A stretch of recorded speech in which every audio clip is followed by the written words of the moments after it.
we need to, there we go. Hello, everybody on Zoom and in real life. Welcome to Jayne Kinney's dissertation defense. I'm so excited to be here and that you all came and that you all have showed up for Jayne all the way through. So I'm Tracy Deutsch. I'm an associate professor in the history department. I'm also chair of Jayne's defense committee. And that means I'm going to kind of set out the order of events and then let Jayne take over for a little bit. So typically the way we do this is that we open with the candidate presenting their findings and how they got to their findings, a little bit about their method. Then we open it up for Q&A, usually mostly from the audience, both in person and on Zoom. And then we will close the public portion of the exam and move to a private portion of the exam with faculty. So with that, I hope people on Zoom will let us know if there are technical issues. And otherwise, I will let Jayne take over. Thank you so much, Tracy. Let me just set up full screen. All righty. Let's just Move that over. Yep. There we go. I can see people on my side too. All right, there you go. All righty. Oh, there we go.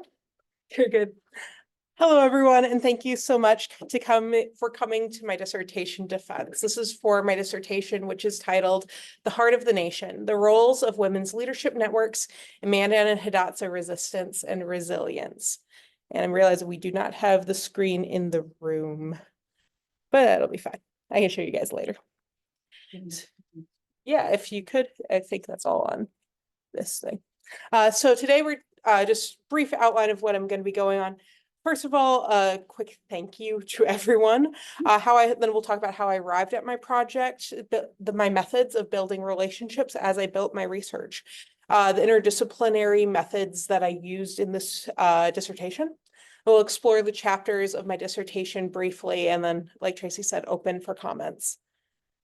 So first of all, I would be remiss if I was talking about networks of leadership without first thanking the networks that I am part of, that all of you all are part of, for my mentors, my committee members, and many more mentors that are on Zoom, for my family, for the many community members that I've spoken with and interviewed in this process, for everyone at the archives that has made all of the research that went into this possible, and last but definitely not least, my family and friends who have been through everything with me over these past 5 or 7 years, for some of you who have been along this whole way. Thank you. There we go.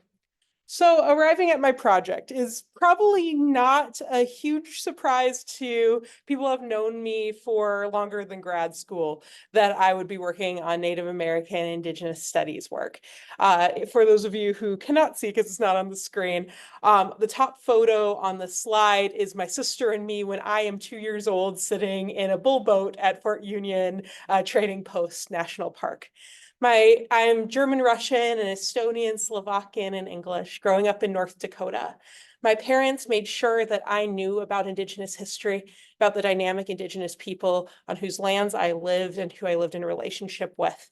Some of my earliest memories are sitting in that bull boat or listening to Buffalo Bird's woman's story at the North Dakota State Heritage Center, read by her granddaughter, talking about her way of life and gardening.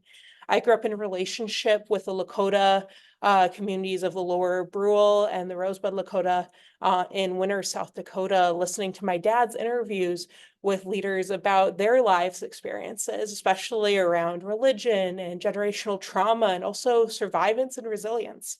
When I moved to Indiana for college, however, I realized how unique these stories were, and that many people that I encountered at college didn't know Native American history. And during my freshman year research paper, we had to choose some topic on history.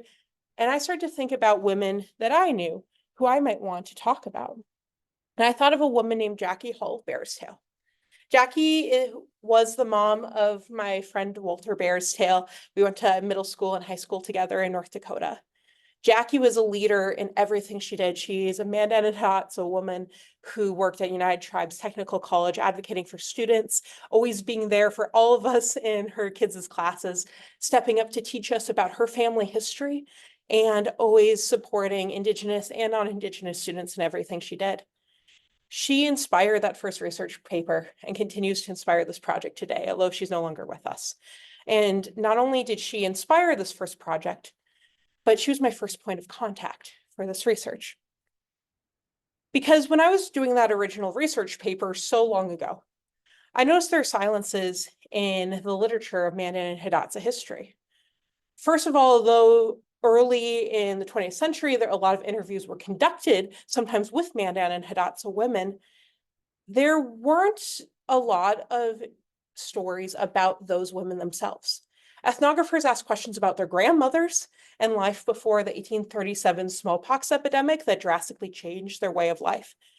But the stories of those women themselves and the ways that they continued to lead throughout the early 20th century and how their children led were largely missing. I noticed a gap in the literature between about 1860 and 1950.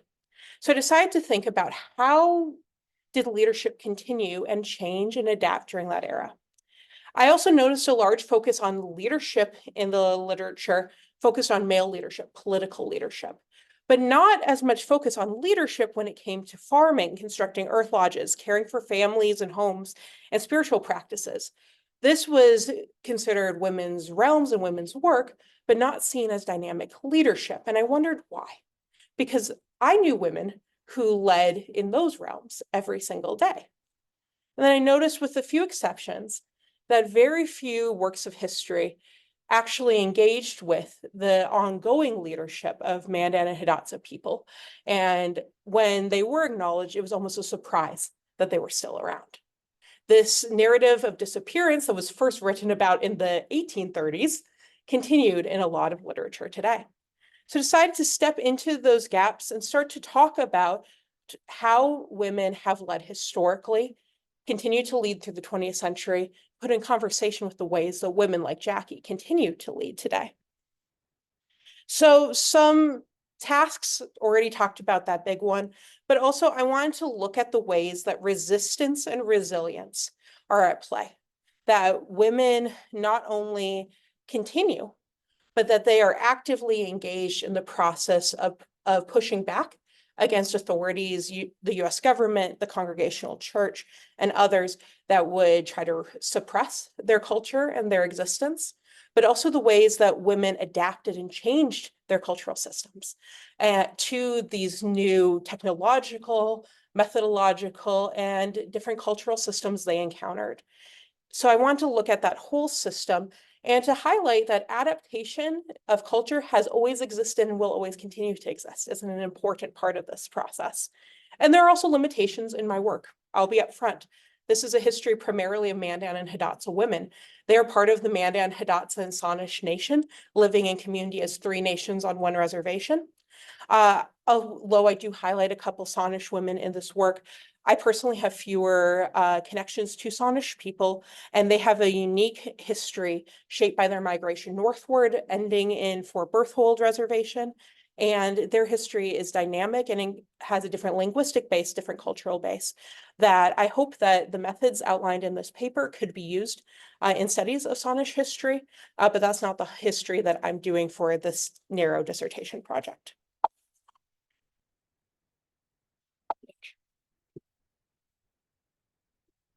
There we go. So a quick note about how I did my research.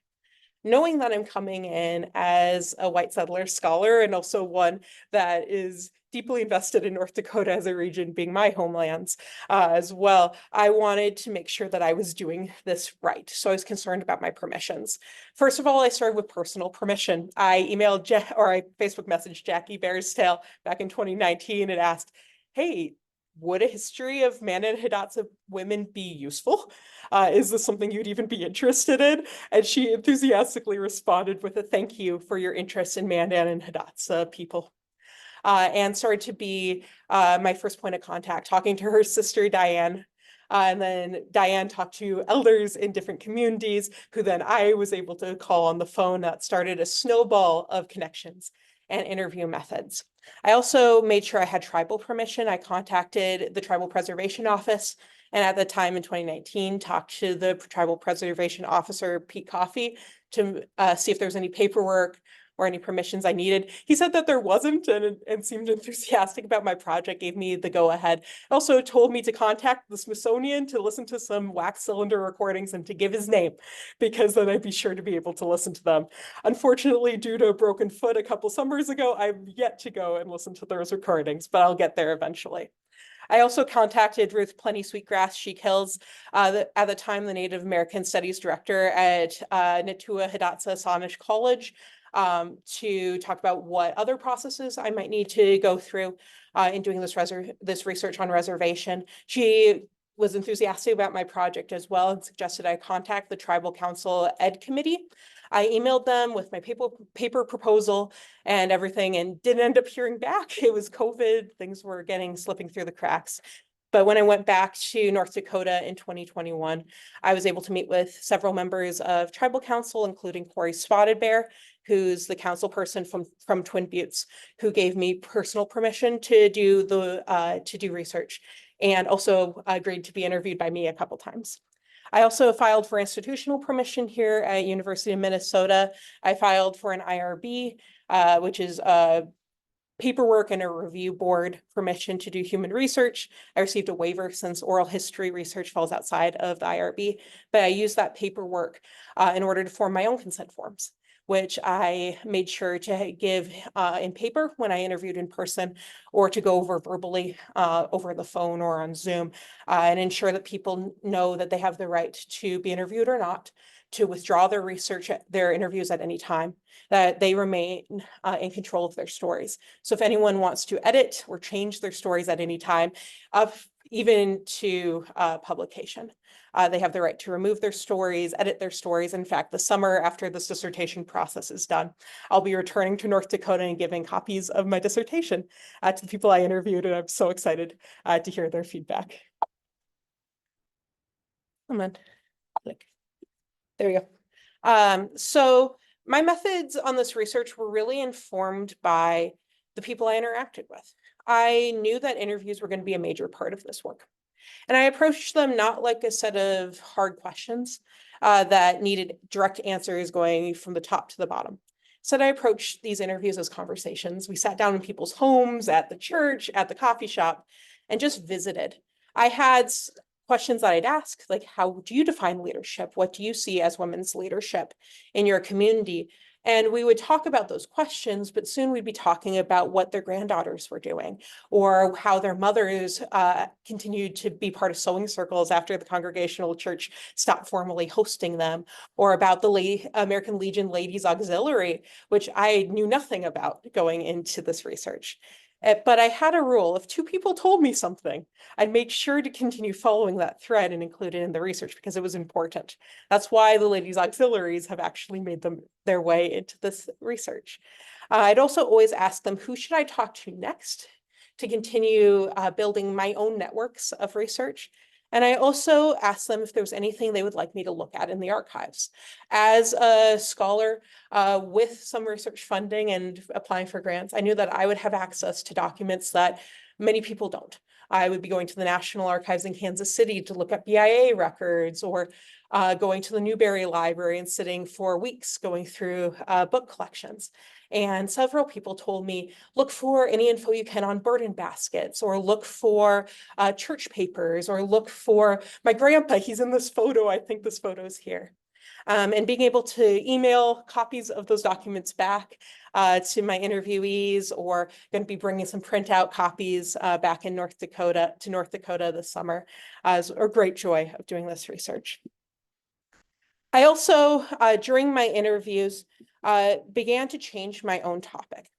I went in thinking that, I was, there we go, that I was going to be looking exclusively at one phase of research, of leadership. I was going to look at spiritual leadership, I thought. That's what I was most familiar with. And I thought having a narrow dissertation topic would probably be the best. Well, I can't say that it probably wouldn't have made things a lot quicker, but I quickly realized that in my interviews, that leadership cannot be divided into one section or another, that leadership itself is interconnected. Every person I talked to talked about leadership as community organization, spiritual leadership, family leadership, teachers, how women are grandmothers, aunties, mothers, political activists. All this leadership was together almost like a spider's web. You can't pull one thread out from another. Otherwise, the whole net would be destroyed or whole web would be destroyed. So I've decided to focus not on one narrow sphere of leadership, but instead look at the many spheres of influence where women are present and where they are dynamic leaders from their families to their communities, from their communities to their gardens outside of the central community, from the gardens to trade networks and interactions with settler spaces, and then out to the broader world with political activism. And that's how I get to my chapters. My dissertation is currently 4 chapters, is going to be 5 chapters. My epilogue turned into a conclusion and a chapter. The first one looks at women as leaders in their families. It's titled The Heart of Their Families, Women in Kinship Networks. In this chapter, I look at women like Buffalo Bird Woman and her sister Cold Medicine, how they built familial relationships through committed relationships, through learning from their mothers and grandmothers about what it meant to be a woman in Mandan Hidatsa society, how things like adoption and committed relationships between nations built trade networks across the Northern Plains, how they ended up incorporating settler traders as well, and continue to forge relationships across Mandan and Hidatsa space as well as the Northern Plains, and how these important familial relationships helped rebuild communities and ensure that, this is a quote from my research, that no one was left orphaned, even if you not just children, but if you were an elder, an adult, a child, a young person, that you would be brought into either other families from your own clan or from related clans, so that you would not be without connections to your community. I put these stories of leadership in connection with leaders today.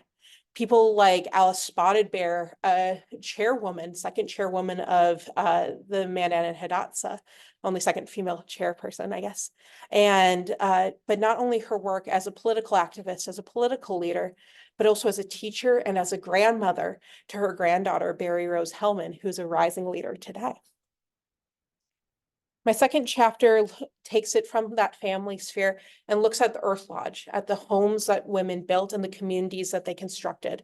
It's called Constructing Resistance and Resilience in Earth Lodges and Communities. I looked at how the Earth Lodge isn't just a home. It's an expression of Mandan and Hidatsa views of the world, that the world itself is an Earth Lodge, that building Earth Lodges connects to the stories of other than human relatives and learning from them, and also our spaces for kinship building and also community relationships as spiritual leadership, political leadership, all take place within the Earth Lodge. Communities of women constructed and shaped their kinship and political and economic relationships across the Northern Plains from these Earth Lodges. It made them physically visible as settled communities on the Missouri River, but also made them as consistent spaces where people could return to if you went and lived further from the river, and became consistent spaces of home and community. Even marking their own space up in Alberta, where there is the remains of an Earth Lodge village that's connected to the Missouri River.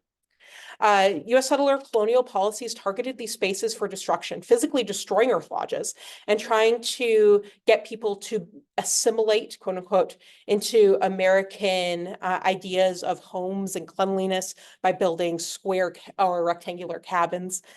But instead of adopting Anglo cabins, Mandan and Hidatsa women adapted Anglo cabins to Earth Lodge structures, including the generations of knowledge that they had of building homes, of honoring elders with that home building knowledge, and creating new dwelling places that would support them and their communities. Some openly left, like the Hushka Hidatsa group, that resisted settler incursion into their lives and created new Earth Lodge communities at the Yellowstone and Missouri confluence, being separate from the reservation, from the Fort Berthold Reservation for decades until they were forced back. And women continued to assert their presence. Scattered Corn, a Mandan bundle owner and lodge builder, was asked by the North Dakota Historic Society to build an earth lodge on the North Dakota state capitol grounds as a home of North Dakota. She used that building project not only to physically show Mandan and Hidatsa knowledge, she herself had lived in an earth lodge most of her life, but to teach other younger women how to build earth lodges so that knowledge was not lost. Today, people like Diane Hall and Corey Spotted Bear, who work with Livingstone or have Livingstone Lodge, culturally relevant housing project that builds round homes on the Fort Berthold Reservation, use spiritual knowledge from visions and from prayer, as well as historical knowledge of how to build earth lodges to create new dwelling places that support their communities and provide employment through construction and environmentally friendly and culturally relevant housing projects on the Fort Berthold Reservation. My next chapter, chapter 3, Sitting on the Watcher Stage, Networks of Generational Teaching and Sovereignty Among the Corn Rows, is actually being published soon, any week now, in the American Indian Quarterly in volume 48-2. I can get you copies of that once I get copies of it. This chapter looks at gardens, which is probably where most of the literature currently exists on Mandan and Hidatsa people, as in the realm of food sovereignty. But I place gardens of women like Buffalo Bird Woman, whose famous interviews became Buffalo Bird Woman's Garden, in conversation with ongoing gardening projects and food sovereignty projects like Bernadine Youngbird's, sorry, Bernadine, my Hidatsa pronunciations are not good, Argadi Damaguts, Returning to Our Gardens, project at NHS College that teaches young folks how to garden and grow both historical crops in Hidatsa ways, as well as new crops like peppers and potatoes and flowers in Hidatsa type gardens. In this chapter, I look at how gardens are foundational, not only as sources of food, but as spaces of kinship, where generations teach the next generation not only how to care for gardens, but how to bead, how to listen and learn stories of their past and their families, and how it's intertwined with spiritual systems, especially women's spiritual systems. Women and their crops were instrumental in the development of the Northern Great Plains economic trade systems. We often think of fur pelts, but some of the major trade goods were actually corn, squash, beans coming from the Mandan Gardens in exchange for meat and hides from nations that traveled after the buffalo. The United States settler colonial policies tried to disrupt these physical and generational teaching spaces, once again through assimilation projects like allotment, and the imposition of American farming practices and crops, and the removal of children to boarding school to get them out of these generational systems, as well as the imposition of men as gardeners and women as homemakers. However, Mandan and Hidatsa women continued to resist settler erasure and endured through the continuation of celebrating Mandan and Hidatsa knowledge. Buffalo Bird Woman, historically in the 1911 fair, which for those of you who are not seeing the screen, I have a table displaying the fair goods, including the corn that she sent to the fair. She actually won first prize at this industrial fair that was supposed to celebrate assimilation. Actually won it with corn grown in Hidatsa ways. She didn't even attend the fair. She sent it with her son, who was on the fair committee. So that was one of the prides of her life, as she said in her interviews with Gilbert Wilson. And women continue to use food as spaces of sovereignty and provision for their families and their communities. My fourth chapter, From the Congregational Church to the American Legion, Creating Indigenous Spaces Through Resistance, Adaptation, and Resilience, is what I kind of thought this whole dissertation would be way back in the day. I had seen photos of the congregational sewing circles where Mandan, Hidatsa, and Sanish women were together sewing, and I had known about adaptations people had made, especially around sewing, like the adaptation of the star quilt. But when I got a chance to talk to Susan Hall, who is instrumental in Newtown UCC Church and the Lighthouse Community Center, everything came into a much broader perspective. Then I talked to Bernadine Youngbird, same one from the Gardens Project, who teaches at NHS College. And she told me about how important the American Legion Ladies Auxiliaries are. Susan Hall is also a member of the auxiliaries. Corey Spotted Bear, who I interviewed, has aunts and grandmothers who are part of the Ladies Auxiliaries. This is important.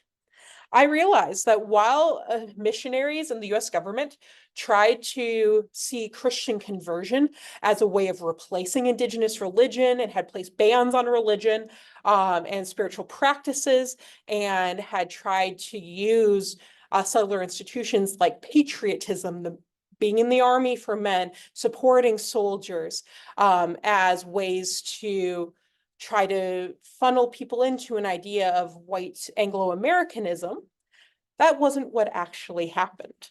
The Congregational missionary C.L. Hall targeted women for Christian conversion, seeing them as key to his assimilation projects. But when women went to help build the churches on the reservation, they created them as community and cultural spaces as well. Women continued to be spiritual leaders, both in traditional ways and in Christian ways. And instead of seeing conversion as a form of assimilation, it was another adaptation as they indigenized spaces like the Congregational Church and adapted spaces like the American Legion's Ladies Auxiliary to step into gaps, like when dance bands prevented women from honoring soldiers through dances as they had for centuries.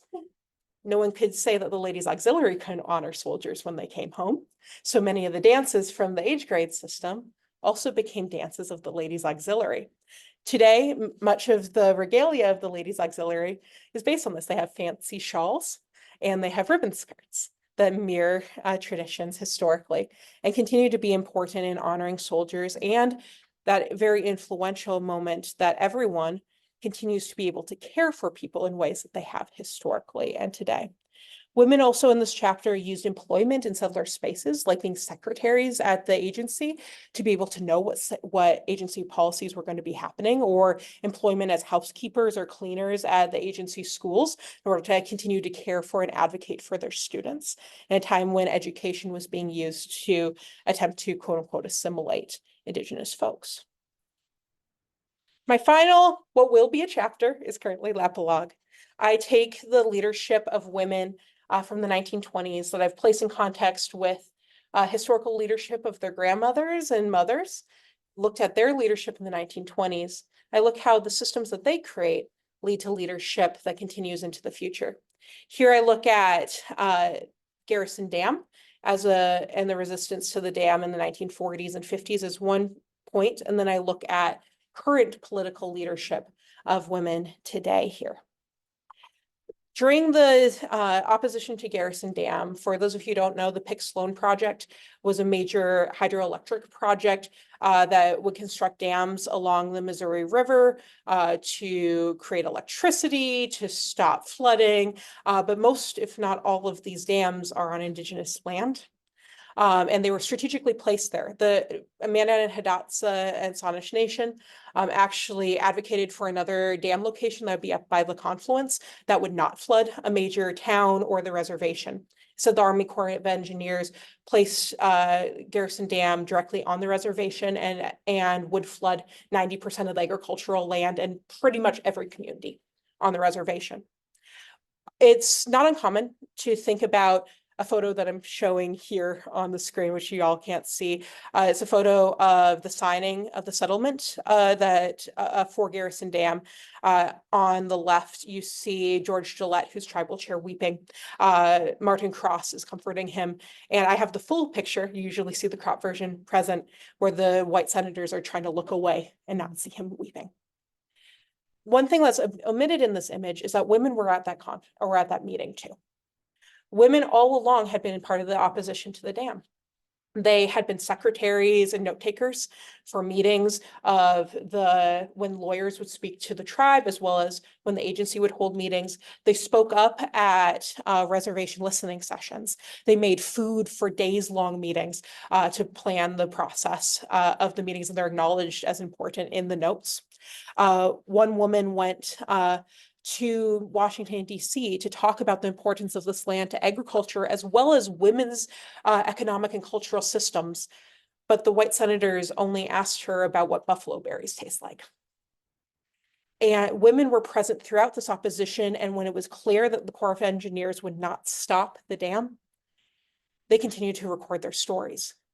Women like Marilyn Hudson, who's Martin Cross's daughter, had created the Garrison Dam Oral History Project to record the stories of people and how their lives were changed by the dam. I use those stories extensively in my research. Martin Cross's family also has worked with a historian to make a book about his life, where they record not only the changes to their family because of the dam, but the changes to their whole community with relocation to California, as well as the generational impact of the dam. But I don't just look at the dam in this chapter. I also look at the work of women like Twyla Baker, who's the president of NHS College. I look at Representative Ruth Buffalo, who's a representative in North Dakota Congress, and how they continue to lead politically and do activism work for their communities. A photo I have up on the screen right now is Ruth Buffalo in a ribbon skirt celebrating with a room full of other members of the committee that she formed for K-12 education, as well as a room full of students celebrating the pass of North Dakota House Bill. Oh, come on back. There we go. North Dakota Senate Bill 2034, which ensures the Native American history will be taught at every level of K-12 education. Actually, when I interviewed Dr. Baker on her drive, she was actually on her drive down to Bismarck for one of the last hearings on this bill. And it's been one of the great successes to see it come to pass while I've been writing this dissertation. Women continue to lead, and the ones I mentioned and many more. These networks of leadership that were established from origin histories on, were talked about by women in the 1920s, continue to lead throughout the 20th century and into the present. In my dissertation, I focus on these networks of leadership because this leadership is ongoing. Of course, as a historian, I can only speculate at what the future is, and that's not really our job. But I would say that following the networks and following the systems of leadership, I am excited to see what generations of future Mandan and Hidatsa women as leaders will do. So I think I'm about at my time, but just some quick directions for future leadership, because I found this document, it's really cool, and I'll show everybody in the room in a second. I want to get this project published as a book, as an academic monograph. And I already have an idea for a second project, which, is dangerous. But I found out from Ranger Fred at Fort Union about an event called the Fort Union Indian Congress, in which a bunch of young men in the 1920s went to Fort Union as part of the Great Northern Railway's big Upper Missouri historical expedition. And the railroad asked them to talk about their culture a little bit, but about the great success of the railroad.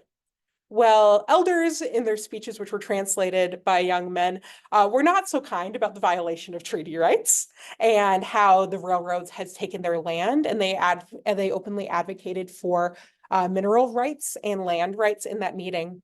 But at night, the young men met together, and for one of the first times, because men came from all the nations, or almost all the nations that had signed the Fort Laramie Treaty of 1851, talked about unified strategies for opposing land seizure and opposing continued settler colonial infringement on their treaty rights.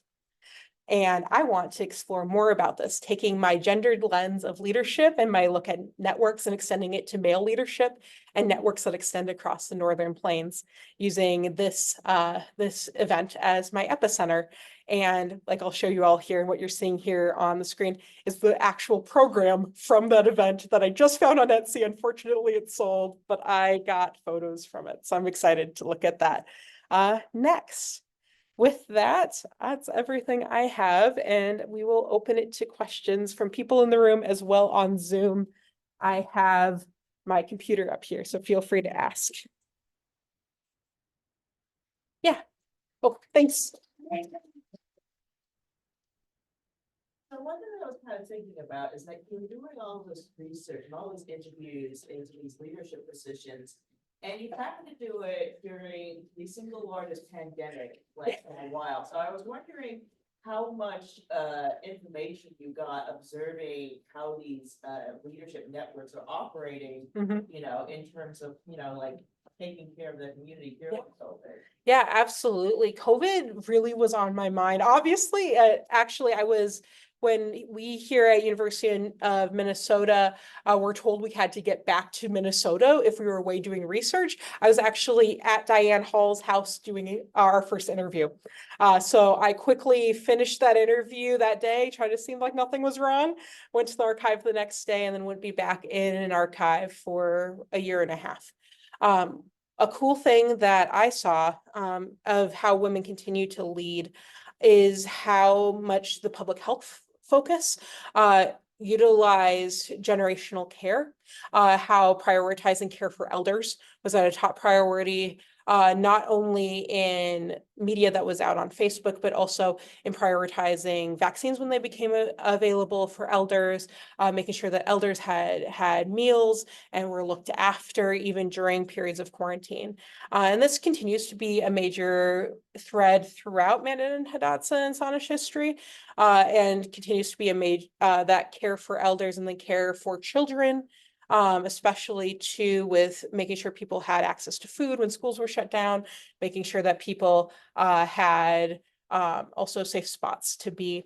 Was a major observation I made, although I don't write about that here. One of the great joys of this research is I'm doing this research in a world that Facebook exists, so I could follow events going on a reservation pretty closely there. And then also just talking with people. I only did interviews once everyone was vaccinated and was assured that everyone was treating vaccines very seriously, so I could come and do research. Other questions? Let me see, I might have something here. Yeah. Okay, someone said to just repeat things from the room. Oh, also a question, if you ask a question from the room, to just identify who you are so that they can hear, since I can't see y'all. Any other questions about my research? Hi, Jane. Hey. This is Tressa speaking. I couldn't find my raise hand You're good. icon, so I'm just speaking up here. Congratulations. How fabulous. So good to hear you after all this hard work. And Thank you. yes. So, you know, as you and I know, but perhaps not other people in the room, you know, our work is part of what I consider to be a kind of scholarly genealogy, because I realize it's been exactly 30 years since my book on Fort Berthold women was well, no, since my dissertation was published, not the book. Yeah. So it's very important to carry on this generational work that you're doing. So first of all, kudos. Thanks. And I really am struck by these kind of layers within layers or circles within circles, particularly what I think of as this Earth Lodge garden complex that you so carefully delineate. You know, your descriptions are very deep.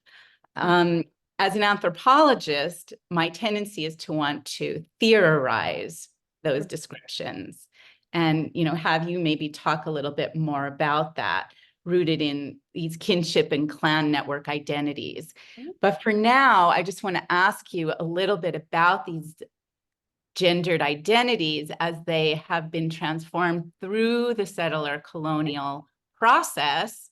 For example, in the naming of certain individuals, you know, so some names come from Hidatsa or Mandan clans. Some names also come from intermarriage within Sanish nations. So also just to underscore that Mandan Hidatsa Arikara nation as a political structure and understanding the wheres and wherefores, why you would focus strictly on the Mandan Hidatsa clan and clanship arrangements, but also that how some women's names, i.e. identities, got submerged by the colonial process and how that comes back around in the naming of individuals, and also in your dissertation of how you spoke about Mrs. So-and-so, because why? I know you can speak to that, but I'd like to hear you speak to it more directly.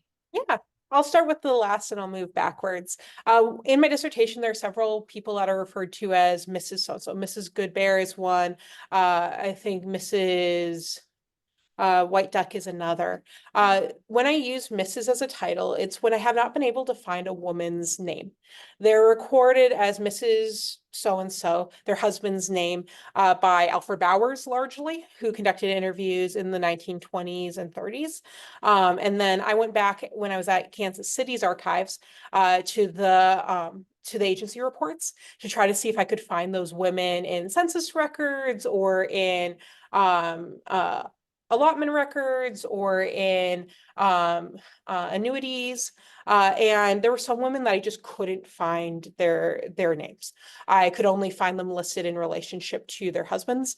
And this is where, or I might have them in a photo and I'm not sure if that's the same woman that I found elsewhere. So that's where those names are maintained. That definitely is not a perfect solution in the least bit. I'm really looking forward to being able to go to DC at some point to try to look at records that are held there to see if I can get any more depth. But unfortunately, that idea of taking your husband's name is a settler imposition. You keep your own name in many cultures, especially Mandan, Hidatsa, and Sanish culture. And that's why I try in people currently, if they use their maiden name or whatever, to maintain that also in how they're listed. So that's one of those that I'm in the midst of that process of unpacking people's names and finding them to be able to give them their names back to that historical record. However, I find it important to not exclude these women's stories or their identities if I cannot do it perfectly. It's still important that these women spoke, are photographed, were leaders, and had agency, even if I can't find exactly what their given name is. So that's why that persists. Also with especially post-Garrison Dam, naming conventions, things get a little more fluid, especially as there's more marriage between Sanish Nation and Mandan and Hidatsa Nation than there was previously, although there was some previously. And that's something that I'm looking forward to talking with Susan Hall more about, hopefully this summer or other times, to start to unpack where people really fall, because a lot of people are Mandan, Hidatsa, and Sanish, or Hidatsa and Sanish, and most people that are Mandan are also Mandan, Hidatsa, and finding those places of identity to be able to make sure people are properly identified in my papers, as well as making sure that they reflect how people identify themselves. One thing that I found pretty consistently is that people are very proud of being from Fort Berthold. Also acknowledging that many people descend from people that worked at the Anglo-American forts as part of the American Fur Company, and was told by Diane Hall, I hope you're here, Diane, I will always remember you telling me not to ever drop fort from Fort Berthold because we're proud of our fort. That's burned in my brain. And that making sure that everyone's complex identities are represented. So there's more work to be done there. And also working as I move into the 20th century at that combined political unit that is all three nations together. That's one of those spaces that there's a lot more research there to do. I never was able to get over to White Shield to do research in the Sanish archives. So that's another reason for that omission. I don't quite know how people would identify themselves because I was not able to ask. Probably. Yeah, one more question. Awesome. Go ahead. Yeah. Hi, my name is Margie. I'm a PhD candidate in Minnesota. I'm just curious to hear more about I was really struck by you talking about the use of Facebook and how you were sort of writing and thinking about social media as part of the methodology for doing oral history and community engaged research. I think this is something that I find myself needing to think about too in my work. I wasn't expecting to have to sort of think about it in a formal way. Yeah, I will say it was not a complete surprise, but pretty much a surprise, especially how influential it went. I, coming in 2019, fully expected to go home for a couple summers and do very conventional field work of going to the cafe, talking to people's friends, going to church, talking to people after church, or going to powwow. I definitely did some of that, But COVID made that extremely difficult. Also, funding made that difficult. Just the realities of being a grad student. When I'm teaching a class in person, sometimes I don't have the time to be able to go and be home for that long. So one thing very early on, I was told by a couple different people, Ruth Sweetgrass She Kills, actually told me, like, we're a nation that's on Facebook. Like, use Facebook as a tool. Few people suggested, if you have time, go to the radio station and talk about your work on the radio. I never was able to do that because of COVID restrictions and things. But realizing that when I'm talking, especially to people that are current leaders, a lot of their leadership work is on Facebook. I follow the Cultural Center, I follow tribal government, I follow Mandaree and Twin Buttes, to the communities and segments of Fort Berthold on Facebook to see what's going on. A lot of my quick consultant work that before might need to wait or be a letter, now I can just hop on Facebook message and do a quick message about, hey, I was thinking about this and I think I have this written down right. Like, how does this make sense? Does this mean something else? I've sent drafts of my dissertation via email and via Facebook, and using those as spaces to engage. And I don't really have a formal way that I've done it, but it also put the idea of leadership also being a global system very much in my mind. I've got to learn about people who are related to people I've been doing interviews with or have been looking at in the archive that live in Arizona or California, because we happen to both comment on a photo that I recognize from the archive on just some random like historical photo Facebook thing that came across my newsfeed.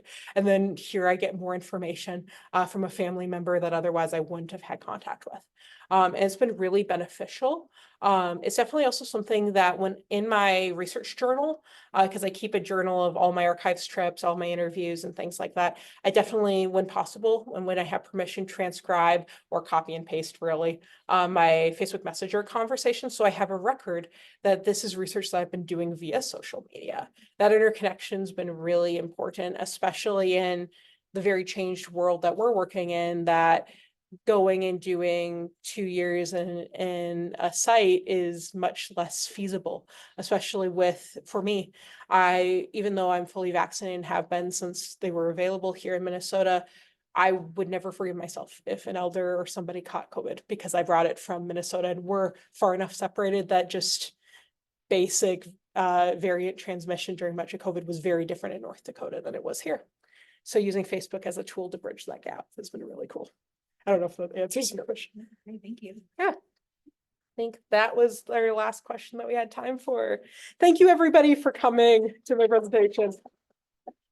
And people on Zoom or other family members, I will make this recording available on my Facebook afterwards. Thank you all. Thank you, everybody, for coming. We will now retreat to the faculty portion of the exam. So Tressa, Yes. please stay on Zoom. Catherine, please also stay on Zoom. Tressa and Catherine both stay on Zoom. Everyone else can leave and we will see you soon. You'll have to stop recording on your side. Nick, just follow everybody to the office. You can hang out down there if you want. Please. Thanks, Josh. I'll just close out there.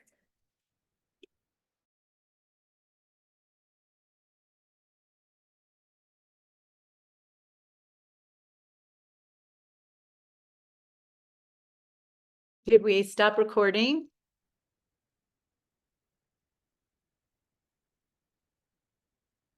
Okay, I'll be right back.